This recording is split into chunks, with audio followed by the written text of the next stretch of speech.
After I refused to prosecute Gary, he ended up serving not even a year in jail. About a month ago, Gary was accused of kidnapping and murdering a woman. An arrest in Monday's murder near Spokane Falls Community College. Heather Castle's body was found early Monday morning.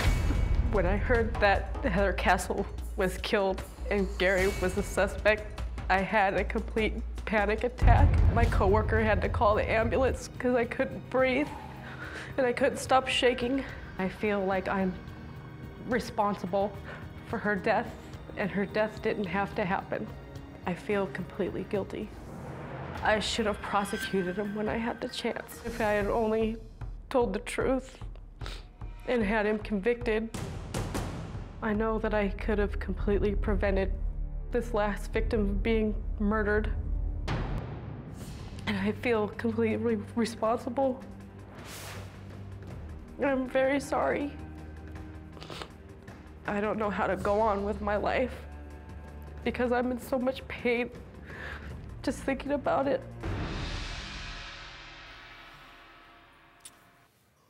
Well, bottom line, you do feel some responsibility because you didn't tell the truth. Very much so. What do you say to Heather Castle's family when you're alone by yourself? I know you've thought it through in your mind 1,000 times. Very many times I've wanted to reach out to them. I've wanted to say, you know, I'm sorry. I mean, I feel like it should have been me.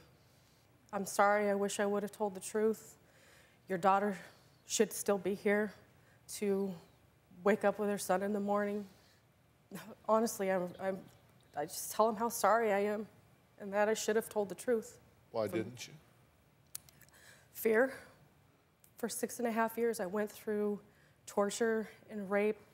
He liked to do things like handcuff me naked to our fence outside in our neighborhood.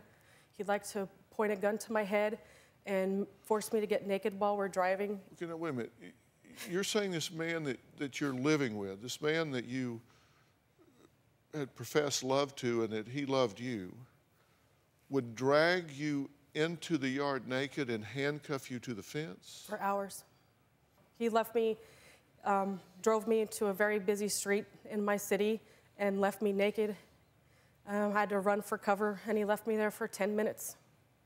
And of course, these are allegations because since you didn't report them and he wasn't convicted of this, we have to treat them as allegations because we don't have proof of it. But you say he would take you in the car naked and drive you around and hold a gun to your head. Yes, many times if he ever thought the police were called or if he ever thought that I called the police, he would definitely abduct me and take me on joyrides because he felt like if there was a certain period of time that passed by, they wouldn't do anything if there was a call. There was one time where he bound me with duct tape around my eyes, around my mouth, and around my hands and my feet and threw me in naked in my trunk and drove me around for I don't know how long, and I couldn't even breathe because I was crying. I was raped on a daily basis by him. He'd wait for me to fall asleep, and he would tie me up with electrical cord ties, and he would rape me.